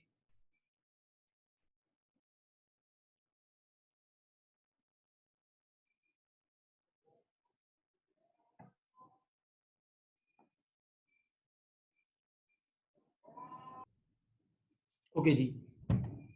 तो ये बातें अपने जहन में रखना, ठीक है, इतनी मुश्किल बातें नहीं है। अब मैंने क्या कहा था, देखो मैं तीसरे और अहम तरीन मरहले पे आ रहा हूँ। मैंने कहा था टैक्स में तीन मेजर काम होते हैं, टैक्स में तीन मेजर काम होते हैं। पहला काम इनकम्स कैलकुलेट करना, दूसरा काम उस इनकम पे टैक्स कैलकुलेट करना, और तीसरा काम उस टैक्स को पे करना। अब कान खोल के बात सुनो। दुनिया भर में टैक्स पे करने के देखो दो तरीके हैं। दुनिया भर में समझ लो टैक्स पे करने के दो मशहूर तरीके हैं। एक तरीके का नाम क्या है, विद होल्डिंग टैक्स। एक का नाम क्या है, विद होल्डिंग टैक्स। ये जिसको हम बोलते हैं डिडक्शन एट सोर्स, जिसको हम क्या बोलते हैं, देखो ये वर्ड लिखा है डिडक्शन एट सोर्स, यानी इनकम आपके हाथ में आने से पहले पहले टैक्स कट के गवर्नमेंट की जेब में चला जाता है। इनकम आपके हाथ में आने से पहले पहले टैक्स कट के गवर्नमेंट की जेब में चला जाता है। और हमारे पाकिस्तानी इसी काबिल है, तभी हमारे यहाँ निजाम ऐसा ही है। और दूसरा तरीका क्या है, सेल्फ असेसमेंट। दूसरा तरीका है सेल्फ असेसमेंट। सेल्फ असेसमेंट यहाँ देखें, ये आप लोगों को हम सिखाएंगे, यही यही मेजर आपको सिखाया जाएगा। सेल्फ असेसमेंट, नाम सुनो। अपना मुहासबा खुद करो, अपना टैक्स खुद कैलकुलेट करके आप गवर्नमेंट के सामने हाजिर हो जाओ। अपना टैक्स खुद कैलकुलेट करके आप गवर्नमेंट के सामने हाजिर हो जाओ, राइट, हाजिरी दो भाई, ये रहा मेरा टैक्स, ठीक है। तो एक तरीका क्या है, आपकी इनकम आपको मिलने से पहले पहले खुद ही टैक्स कट जाता है, ठीक है। इसको हम कहते हैं डिडक्शन एट सोर्स। क्या बोलते हैं भाई, डिडक्शन एट सोर्स, या विद होल्डिंग टैक्स भी बोलते हैं। दूसरा तरीका क्या है, आप ईयर एंड पर अपना टैक्स खुद कैलकुलेट करो और जाके पे करो, ठीक है। अब कुछ चीजों पे विदहोल्डिंग टैक्स होता है, बल्कि पाकिस्तान में ज्यादातर चीजों पे विदहोल्डिंग रखा है गवर्नमेंट ने, क्योंकि हमारी कौम बाद में जाती नहीं है। तो समझ लो भी, आपको नजर आएगा कितनी चीजों पे गवर्नमेंट टैक्स काट लेती है, ताकि यार किसी बहाने वेल्थ फौरन फौरन उसके पैसा तो गवर्नमेंट के पास आए, वरना बाद में तो कोई जाता ही नहीं हमारे यहाँ। अब मेरे बच्चों इधर देखो, यहाँ देखो, विद होल्डिंग टैक्स की भी समझ लो अपनी दो क्लासेस हैं। एक है फुल एंड फाइनल टैक्स। देखो विद होल्डिंग टैक्स में एक क्या है, फुल एंड फाइनल टैक्स। कुछ चीजें ऐसी होती हैं जिसपे गवर्नमेंट बोलती है भाई आपका हम टैक्स काट रहे हैं, मेरी तरफ देखें, आपका टैक्स काट रहे हैं हम, और वो फुल एंड फाइनल हो गया, बस अब आज के बाद हमारा, अब आज के बाद भागो यहाँ से। आज के बाद तुम्हें ईयर एंड पे कोई टैक्स कैलकुलेट करने की भी जरूरत नहीं है, जाओ। ईयर एंड पे कोई टैक्स कैलकुलेट करने की भी जरूरत नहीं है, जाओ। ठीक है, उस पर एक ही साथ फुल एंड फाइनल हो जाता है, भाई आज के बाद अब नीचे चल भाई उधर ही। जैसे हमारे यहाँ पाकिस्तान में सीजीटी है, अगर आप फाइलर हो तो 15% ठक स्टॉक मार्केट में कट जाता है, खत्म, फुल एंड फाइनल हो गया। डिविडेंड इनकम आपको मिलने से पहले पहले उसमें से टैक्स कट जाता है, वो भी फुल एंड फाइनल हो गया, चलो भागो। प्रॉपर्टी इनकम, मैंने कहा था नॉर्मली अगर आप अभी ऊपर समझाया था, प्रॉपर्टी इनकम अगर आपने किसी कंपनी को रेंट पे दिया हुआ तो उस पर भी फुल एंड फाइनल उसी वक्त कट जाता है। इंटरेस्ट इनकम, इंटरेस्ट इनकम पे भी जब आपको फुल एंड फाइनल कट जाता है, तो भाई ये वो इनकम्स हैं जिसका हिसाब किताब उसी वक्त हो जाता है, खत्म। अब ईयर एंड पर आपको इस पे टैक्स कोई पे टैक्स कैलकुलेट करने की ना पे करने की जरूरत है, खत्म, ये खुद ही हो गया, ऑटोमेटिक है, बस ये हो गया फुल एंड फाइनल कवर्ड। और कुछ चीजें ऐसी हैं, सुकून से सुने, वो ये बड़े मजेदार चीज है, जिसपे गवर्नमेंट एडवांस टैक्स काट लेती है, या यूं समझ लें कुछ टैक्स ले लेती है और कुछ कहती है ईयर एंड के बाद दे देंगे, कुछ टैक्स रख लेती है अभी से एडवांस ले लेती है और कुछ ईयर एंड के बाद। अब ये लंबी लिस्ट है, ये लंबी लिस्ट है। इसमें एक पहला और मशहूर तरीन नाम है पे एज यू अर्न, पे एज यू अर्न, इसका नाम तुम लोगों ने सुना होगा, पे एज यू अर्न।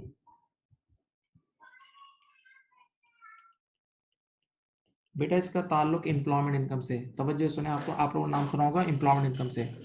आप कहीं भी जॉब करोगे ना, तो आपका सेठ हर महीने आपकी सैलरी में से कुछ ना कुछ टैक्स काट के गवर्नमेंट को दे रहा होगा, ठीक है, लेकिन यार वो फुल एंड फाइनल टैक्स नहीं होगा।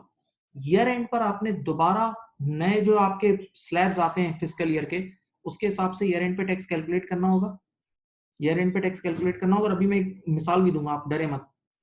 मिसाल के तौर पे आपने ईयर एंड पर आपका टैक्स बन रहा है, जो एक्चुअल टैक्स आपका ईयर एंड पे बन रहा है वो 1 लाख बन रहा है, ईयर एंड पर आपका एक्चुअल टैक्स बन रहा है 1 लाख, लेकिन तुम्हारे सेठ ने तुम्हारे 70,000 रुपए टैक्स काट के जमा करा दिया है, पेई के नाम पे, पेई की मद में पेई के नाम पे 70,000 का टैक्स जमा करा दिया है। तो अब तुम्हारा एक्चुअल टैक्स ईयर एंड पे बन रहा है 1 लाख, जबकि तुम 70,000 ऑलरेडी पे कर चुके हो, 70,000 ऑलरेडी पे कर चुके हो।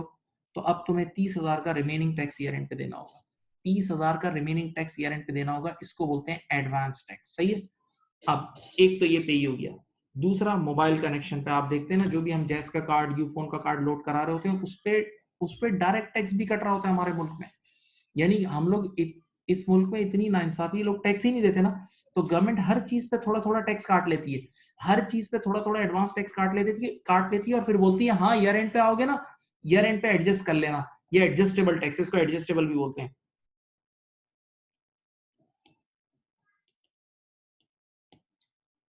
एडजस्टेबल भी बोलते हैं, एडजस्टेबल भी बोलते हैं, एडजस्टेबल भी बोलते हैं, राइट, ओके। तो ईयर एंड पे एडजस्ट कराना है, लेकिन हर चीज पे टैक्स वो रख लेते हैं, हर चीज पे एडवांस टैक्स तुमसे ले लेते हैं, ताकि अगर तुम ईयर एंड पे ना भी आओ तो गवर्नमेंट को चीजें मिल जाए, ओके। देन इलेक्ट्रिसिटी बिल के ऊपर, इलेक्ट्रिसिटी के कमर्शियल बिल के ऊपर एक चीज समझाता हूँ यहाँ देखें। अब बच्चा बड़ा हैरान होता है, जरा एक चीज सुने आप।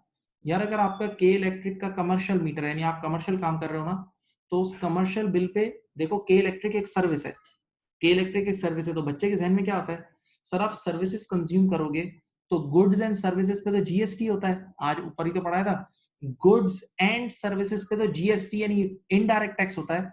तो यकीन करें, के इलेक्ट्रिक आपसे जीएसटी भी लेती है, के इलेक्ट्रिक आपसे जीएसटी भी लेती है, और अगर आपका कमर्शियल मीटर है तो आपसे डायरेक्ट टैक्स भी ले लेती है, और वो एफबीआर के पास जमा हो जाता है direct.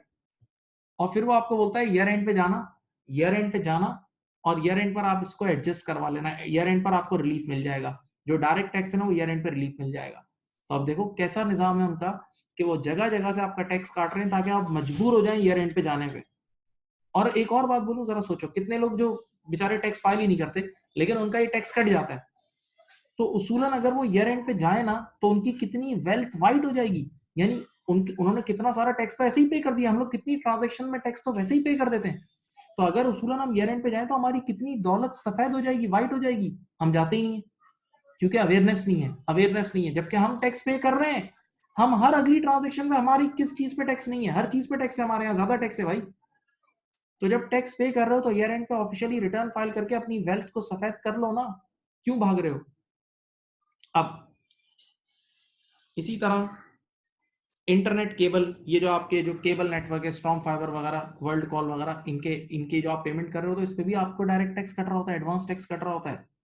Then car registration, car registration यहाँ देखें भाई, एक मिनट, सबसे पहले आप एक गाड़ी खरीदने जाते हो, तो जिस शोरूम वाले से आप गाड़ी खरीदते हो या जिस कार डीलर से गाड़ी खरीदते हो, वो आपसे पहले लेता है जीएसटी, क्योंकि कार एक तरीके से गुड्स है ना, गुड्स है, एक गुड ले रहे हो ना, तो पहले शोरूम वाले ने आपसे जीएसटी लिया, शोरूम वाले ने लिया आपसे जीएसटी या वैल्यू एडेड टैक्स, फिर आप गए एक्साइज डिपार्टमेंट, फिर आप गए एक्साइज डिपार्टमेंट गाड़ी रजिस्टर्ड कराने, तो वो आपसे डायरेक्ट टैक्स काटता है, पता है, किसी बड़ी गाड़ी पे 1 लाख रुपए काट लेता है, कहीं 1.5 लाख, अलग अलग रेट्स हैं, ये अलग रेट्स हैं। यानी गाड़ी आप रजिस्टर्ड उस वक्त तक नहीं करा सकते जब तक आप टैक्स ना दो, डायरेक्ट टैक्स, ये डायरेक्ट टैक्स कटता है आपका, बात समझ रहे हैं। और इसमें भी फाइलर और नॉन फाइलर के रेट अलग अलग हैं, फाइलर का कम है और नॉन फाइलर का ज्यादा है। तो सोचो, आपने गाड़ी जैसे ही रजिस्टर्ड कराओगे आपका एडवांस टैक्स चला जाएगा, हाँ वो ईयर एंड पर एडजस्ट हो जाएगा जो मैंने बताया। देन प्रॉपर्टी की रजिस्ट्रेशन बिल्कुल है, आपने प्रॉपर्टी जैसे ही खरीदी अपने नाम पे कन्वर्ट कराने जाते हो, कुछ बड़े बड़े बंगलों पे 5-5, 6-6 लाख रुपए, आप 4-4 लाख रुपए का टैक्स एडवांस चला जाता है, तो यहाँ भी गवर्नमेंट आपसे टैक्स पकड़ लेती है, भाई आप इतने अमीर आदमी हो, भाई जब इतनी प्रॉपर्टी ली है तो अब ईयर एंड पे एडजस्ट करवा लेना, आना जरूर ईयर एंड पे, वरना वो एडजस्ट नहीं होता। एयर टिकट्स बिल्कुल, आप, पाकिस्तान एक गरीब मुल्क है, उसमें एयर ट्रेवल करने वाला नॉर्मली कुछ ना कुछ अमीर होता ही है, तो गवर्नमेंट कहती है बेटा शराफत से चलो, आपका इस पे भी आपका विदहोल्डिंग टैक्स लगेगा, एडवांस टैक्स कटेगा। बैंकिंग ट्रांजैक्शन, आप लोगों को याद होगा पिछले कुछ सालों में ये चीज इंट्रोड्यूस हुई है कि नॉन फाइलर के लिए तो ज्यादा लग रहा होता है, बीच में फाइलर के लिए भी था कि आप एक दिन में 50,000 से ज्यादा विड्रॉ करो कैश तो उस पर लग जाता था, याद है, बैंकिंग ट्रांजेक्शन। अभी नॉन फाइलर पे तो आज तक है, फाइलर पे नहीं है इतना। फिर क्रेडिट कार्ड्स, बेटा आप लोगों को पता है क्रेडिट कार्ड्स के जरिए आप अगर कोई फॉरेन ट्रांजेक्शन करो, जैसे एसीसीए की फीस, इसको सुने गौर से, आप लोग एसीसीए की फीस जब पे करते हो तो उस पे भी आपका, अगर आप फाइलर हो तो 1% और नॉन फाइलर पे गालिबन 3% टैक्स कटता है। यानी अगर 100 पाउंड की ट्रांजेक्शन की है तो 1 पाउंड का आप पे टैक्स कट गया था, ठक चले जाता है उनके जेब में, ऐसा निजाम है। और अगर नॉन फाइलर हो तो 100 पाउंड पे 3 पाउंड का टैक्स कट के चला जाता है, लेकिन हाँ वो ईयर एंड पे एडजस्टेबल होता है। इसी तरह स्कूल फीस, अगर आपके बच्चे किसी स्कूल में पढ़ रहे हैं और उसकी annual fees 2 lakh rupees 2 lakh से ज्यादा है, यूनिवर्सिटीज या स्कूल में कई बच्चे पढ़ रहे हैं जो रजिस्टर्ड जगह हैं, और वहां बच्चों की फीस 2 लाख साल से ज्यादा है, तो उस पर भी आपका एडवांस टैक्स कटेगा। नहीं, आप अमीर आदमी हो, अमीर आदमी हो तभी इतनी महंगी स्कूल में पढ़ा रहे हो भाई, आप अमीर आदमी हो तभी इतनी महंगी स्कूल में पढ़ा रहे हो जिसकी साल की फीस 2 लाख से ज्यादा है। ये पाकिस्तान गरीब मुल्क है, ठीक है। अच्छा, ये एक मकसद तो एडवांस टैक्स का ये है, एडवांस कितनी चीजों पर एडवांस टैक्स है। एक मकसद तो ये कि गवर्नमेंट आपको मजबूर करती है कि ईयर एंड पर रिलीफ लेने आओ, ईयर एंड पर रिटर्न फाइल करने आओ, तभी ये एडजस्ट होगा। दूसरा वजह ये है, एक वजह तो ये बताई, दूसरी वजह ये है कि आप ये जो चीजें लोग यूज कर रहे हैं इसका मतलब कुछ अमीर लोग हैं, गाड़ियां ले रहे हैं, प्रॉपर्टी ले रहे हैं, तो अमीर लोग हैं, तो अमीर लोग नॉर्मल कमाई भी तो कर रहे होंगे ना, तो उनके पास इतनी इनकम है कि आराम से वो ईयर एंड पे एडजस्ट करा लें। और तीसरी और सबसे अहम चीज, इन चीजों के जरिए गवर्नमेंट तुम्हें पकड़ लेगी, पकड़ती है गवर्नमेंट के जरिए कि आपने जैसे ही प्रॉपर्टी खरीदी और प्रॉपर्टी अपने नाम पे रजिस्टर कराई, फौरन से टैक्स कट के गवर्नमेंट एफबीआर के पास जाएगा, तो एफबीआर को पॉपअप होगा, एफबीआर के सिस्टम में पॉपअप होगा कि भाई फला बंदे ने प्रॉपर्टी ली है, तो एफबीआर कई बार उसको ढूंढता है भाई ये रजिस्टर्ड, ये फाइलर है या नहीं है, और अगर ये नॉन फाइलर है तो एफबीआर उसको नोटिस भेजता है, डायरेक्ट नोटिस आ जाता है कि हाँ भाई, हाँ भाई शकूर भाई, कहां से ले ली, इनकम तो तुमने कुछ रिपोर्ट नहीं की हुई और 15 करोड़ की प्रॉपर्टी तुमने ले ली है, कहां से ले ली भाई, चलो जवाब दो, हाजिरी दो, आओ आओ, तुम्हारी हाजिरी है आज।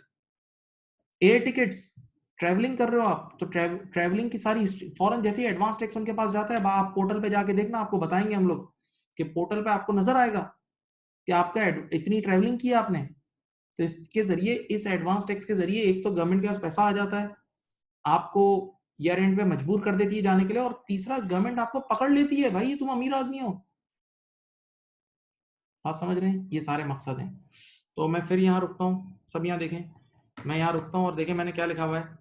टैक्स पे करने के, बच्चों इधर देखो, टैक्स पे करने के दो तरीके हैं, एक विद होल्डिंग टैक्स है और एक क्या है, self assessment. With holding tax का मतलब इनकम आप तक पहुंचने से पहले पहले ठक टैक्स कट जाता है, ठीक है। और सेल्फ असेसमेंट का मतलब आप ईयर एंड पर अपना मुहासबा खुद करो, अपना टैक्स खुद कंप्यूट करके टैक्स डिपार्टमेंट के सामने हाजिर हो जाओ। अब विद होल्डिंग टैक्स में एक मैंने बताया फुल एंड फाइनल टैक्स, जिसके बाद फिर कोई टैक्स नहीं है, बस पूरा उसी वक्त हिसाब किताब खत्म, फुल एंड फाइनल खलास। दूसरा कौन सा टैक्स होता है विद होल्डिंग में, एडवांस टैक्स या एडजस्टेबल टैक्स। जो ईयर एंड पर आप एडजस्ट करा लेते हो, ईयर एंड पर, तो उसमें ये सारे नाम मैंने आपको बताए, उसमें मैंने ये सारे नाम आपको बताए, देख लें भाई। अल्लाह अल्लाह।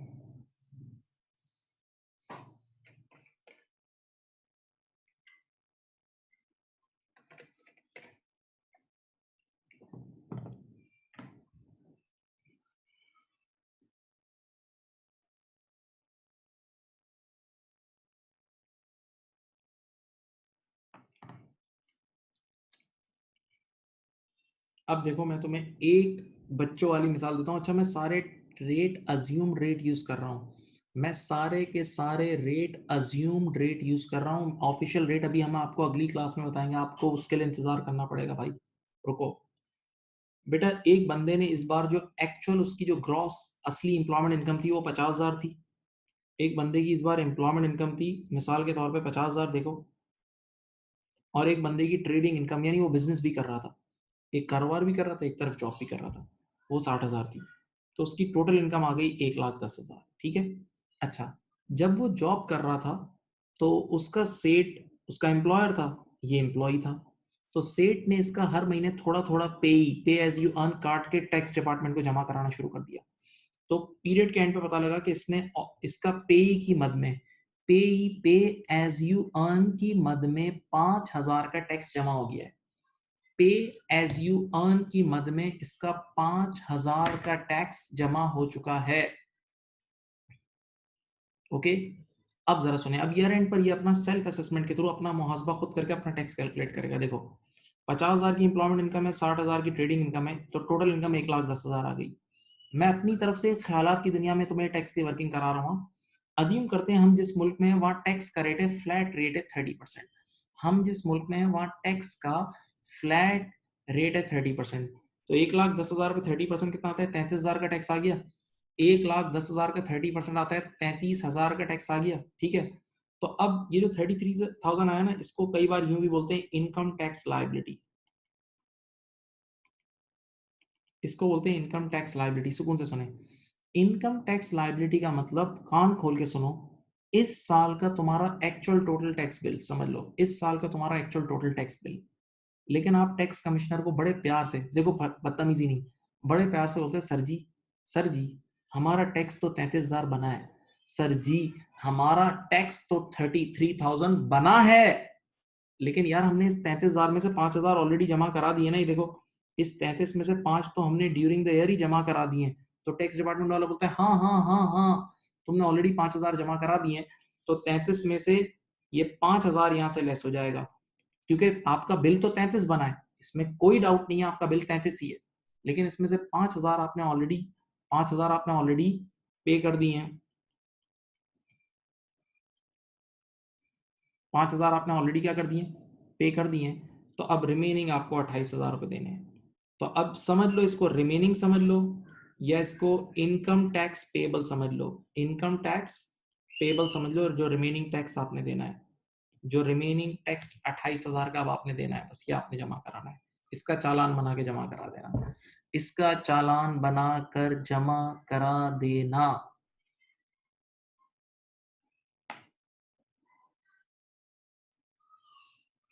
बात समझ रहे हो?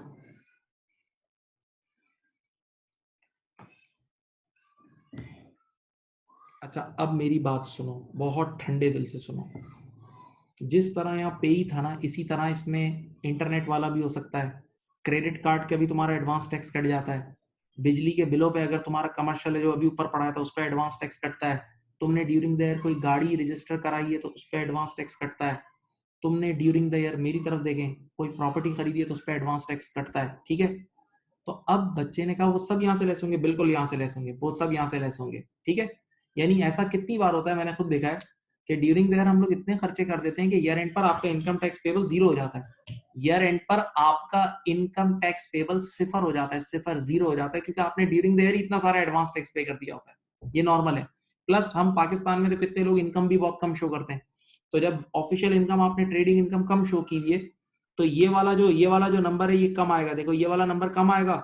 और ये जो बीच वाला हिस्सा है ना, जो टैक्स ऑलरेडी पेड, वो बहुत सारा कट चुका होता है, वो आपने ड्यूरिंग देयर बहुत सारा कटवा चुके होते हो, क्योंकि आपने प्रॉपर्टीज भी खरीदी, एयर ट्रैवलिंग भी की, क्रेडिट कार्ड भी यूज किया, आपके बच्चों ने बड़ी बड़ी स्कूलों में पढ़ा भी, तो ये ज्यादा होता है, ये कम होता है, तो नीचे वाला आंसर या तो जीरो आ जाता है या नेगेटिव आ जाता है। यानी मैं केस बना के देता हूँ, ठहरो। फॉर एग्जाम्पल ये देखें, आपके पास ये आई टी एल का मतलब क्या है? Income tax liability. Income tax liability में देखो, सामने देख लो, इनकम टैक्स लाइबिलिटी का मतलब इस साल का actual total total tax bill. तुम्हारा इस साल का एक्चुअल टोटल टैक्स बिल बना है 20,000। तुम्हारा इस साल का एक्चुअल टोटल टैक्स बिल कितना बना है? 20,000। लेकिन तुमने एडवांस टैक्स कितना जमा करा दिया था? Less adjustable. समझ लो तुमने पे ही जमा करा दिया है 15,000 का, और तुमने शायद कोई क्रेडिट कार्ड की मद में, क्रेडिट कार्ड की मद में तुमने 20,000 जमा करा दिए हैं, सही है। अब तुम मुझे एक बात बताओ, जरा तवज्जो से सुनना, सुनने और समझने वाली बात है। तुम्हारा इस साल का एक्चुअल टोटल टैक्स बिल कितना है? तुम्हारा इस साल का एक्चुअल टोटल टैक्स बिल बना 20, लेकिन तुमने जमा करा दिए 35। तुम्हारा इस साल का एक्चुअल टोटल टैक्स बिल है 20,000, जो असल टैक्स बिल बना है, बिल 20 का बना है, तुमने जमा करा दिए 35। तो इसका मतलब यार अब तुम्हें रिफंड मिलना चाहिए ना, अगर ईमानदारी की बात है तो क्या मिलना चाहिए? रिफंड। तो हाँ, ये एक ऑप्शन है, सबर से सुने। अब आपका नीचे आंसर आ गया नेगेटिव, देखो 15,000 नेगेटिव आ गया। इधर तुम लिख सकते हो इनकम टैक्स रिसीवेबल, देखो सुनो। तो अब ये 15,000, देखो इसके लिए एक ऑप्शन ये कि आप रिफंड की एप्लीकेशन डाल दो। अब वो रिफंड मिलता है नहीं मिलता, मैं उस पर बहस नहीं कर रहा, उसके लिए आपकी बड़ी जान पहचान चाहिए, वो एक अलग एरिया है। क्या आपने बोला हमें रिफंड कर दो, उसके लिए ज़रा लेवल चाहिए होता है। दूसरा ऑप्शन ये है कि आपने बोला यार ये जो 15,000 अगर रिफंड आपको नहीं दे रहे, वो कोई मसले मसाले या खाना पूरी बहुत ज़्यादा है, तो आपने कहा यार ये मुझे कैरेट फॉरवर्ड कर दो, ये आराम से हो जाता है। यानी ये 15,000 आप अगले साल एडजस्ट कराओगे, अगले साल डिडक्ट करवा लोगे।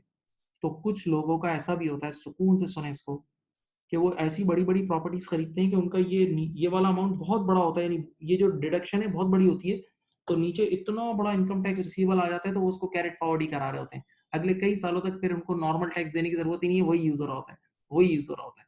आप लोगों से पूछें, ऐसे कई लोग हैं कि जिनको फिर टैक्स देने की जरूरत ही नहीं होती, क्योंकि उन्होंने एक साथ ही इतना सारा टैक्स कटवा लिया होता है, एक साथ ही इतना सारा टैक्स कटवा लिया होता है कि अब उनका वो कैरेट फॉरवर्ड होके चलता रहता है। देख लें आराम से, मैं चुप हूँ।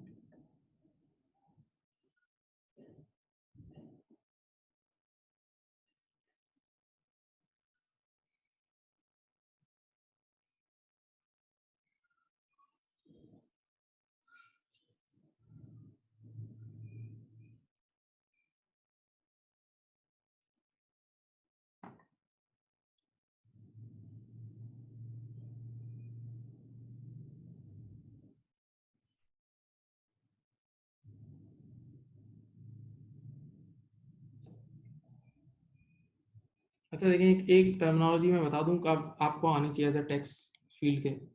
फिस्कल ईयर,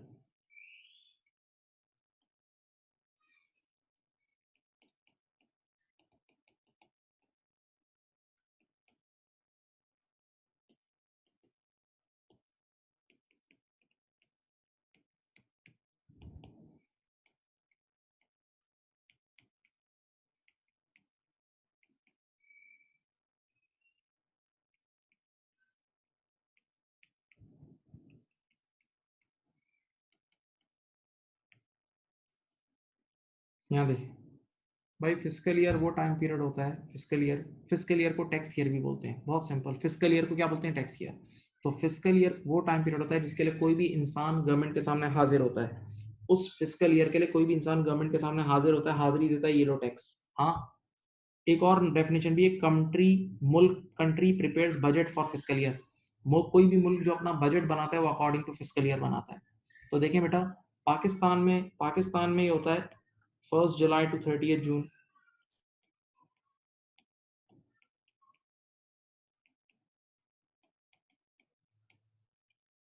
ये यूके में होता है, यूके में है fiscal year 6 April to 5th अप्रैल।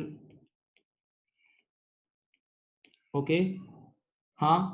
और बेटा मेरे ख्याल से अफ़गानिस्तान में है 21 मार्च से 20 मार्च, लेकिन अभी हमारे लिए यूके भी रेलेवेंट नहीं है, अभी हमारे लिए अफ़गानिस्तान भी रेलेवेंट नहीं है, अभी हमारे लिए पाकिस्तान रेलेवेंट है। हम पीके टैक्स की बात कर रहे हैं। सी ये पीके वो नहीं है, पीके प्लीज़। तो हम पाकिस्तान टैक्स की बात कर रहे हैं और उसका फिस्कल ईयर है 1 जुलाई टू 30 जून, ठीक है? अच्छा, अभी रिसेंट जो हमारा फिस्कल ईयर एंड हुआ है, बस अभी एंड हुआ है ना, सोचे ना, तो वो 19-20 फिस्कल ईयर था और उसी 19-20 का रिटर्न अब फाइल होगा, उसी 19-20 फिस्कल ईयर का रिटर्न अब फाइल होगा। तो हम आपको जो टैक्स रेट्स वगैरह नेक्स्ट मीटिंग्स में बताएंगे, तो वो 19-20 फिस्कल ईयर का ही होगा, राइट? ओके। अच्छा, मैंने अपनी अनाउंसमेंट पहले दिन भी की थी, जो आप लोगों के साथ जो पिक्चर शेयर की थी, जो वीडियो, कि इस कोर्स में हम उस बंदे को इन्वॉल्व करेंगे जो बंदा दिन रात इसका माहिर है, जो इसके साथ नहा रहा है, यानी दिन रात जिसका काम है रिटर्न फाइल करना, ऑडिट्स के साथ जवाब देना, जितनी डिफरेंट कंपनी से इसको नोटिस आ रहे हैं उन सब का जवाब देना, तो वो हमारे साथ इन्वॉल्व होगा। और ज़रूरी भी है ताकि वो उसका हाथ चले वेबसाइट पे, वो वेबसाइट खुलेगी और आपको ठक ठक सारी चीज़ें समझाएंगे, ठीक है? तो हम इंशाल्लाह आज अपना लेक्चर यहीं रखते हैं। उम्मीद है आप लोगों ने सब चीज़ें समझ ली होंगी। अच्छा, अब देखिए उसका फ़ायदा ये है कि चीज़ें अब आपके पास एक्सेस हम दे रहे हैं ना रिकॉर्डिंग का, तो अब आप मल्टीपल टाइम सुने, किसी को रिवाइंड करना है, क्योंकि हर बंदा एक बार में नहीं भी समझ सकता, या जब आप रिटर्न फाइल करने बैठेंगे तो आपको फिर इन चीज़ों की ज़रूरत होगी, तो ये एक्सेस आपके पास रहेगा ताकि इसको आप आराम से रिकॉल कर लें, ठीक है? ओके, चलें, अपना बहुत ज़्यादा ख्याल रखिएगा। अल्लाह हाफ़िज़, अस्सलाम वालेकुम।